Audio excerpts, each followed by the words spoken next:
আয়োজিত গ্রাম বাংলার ঐতিহ্যবাহী হাডুডু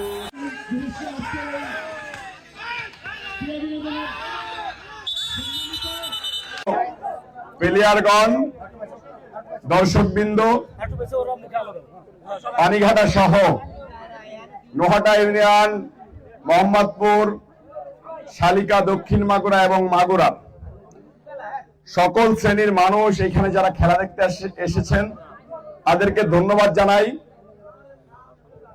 আমি অত্যন্ত আনন্দিত সরকারের মাননীয় প্রধানমন্ত্রী জনাব তারেক রহমান সাহেবের নির্দেশনা, মাদকের বিষয়ে ওনার জিরো টলারেন্স। মাদকের বিষয়ে জনাব তারেক রহমান সাহেবের সিদ্ধান্ত জিরো। মাদককে সম্পূর্ণরূপে নির্মূল করতে হবে। সেই সাথে ধন্যবাদ জানাই মাগুরা জেলার এসপি, বর্তমান এসপি, উনি যে পরিমাণ মাদককে নির্মূল করার জন্য 24 ঘন্টা নিরলস পরিশ্রম করে যাচ্ছে।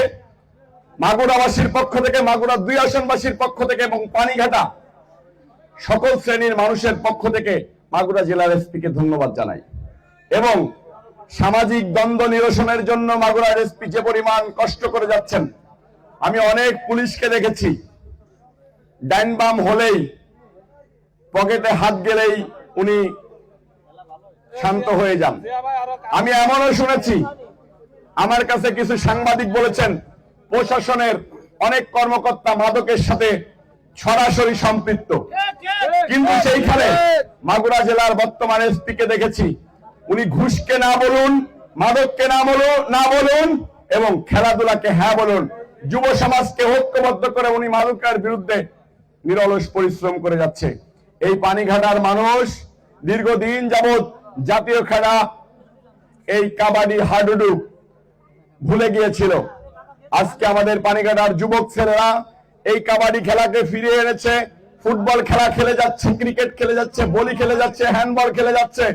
আমরা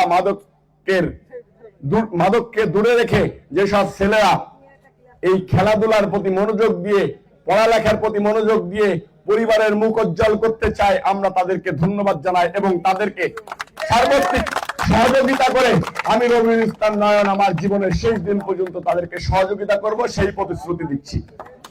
আমাদের এই কাবাডি খেলা ইনশাল্লাহ আগামী বছর আরো বড় পরিসরে হবে, এবং আরো ভালো ভালো প্লেয়ার খেলবে, ভালো ভালো প্রাইজ এখানে দেওয়া হবে। আপনাদেরকে ধন্যবাদ জানাচ্ছি। যুবকদেরকে আমি আবারও আহ্বান জানাচ্ছি, এই এলাকার রাজনীতিটা সুন্দর পরিবেশ হোক, সামাজিক দ্বন্দ্ব নিরসন হোক এবং মাদকের বিরুদ্ধে আপনারা সর্বোচ্চ পরিমাণে সজাগ দৃষ্টি রাখবেন।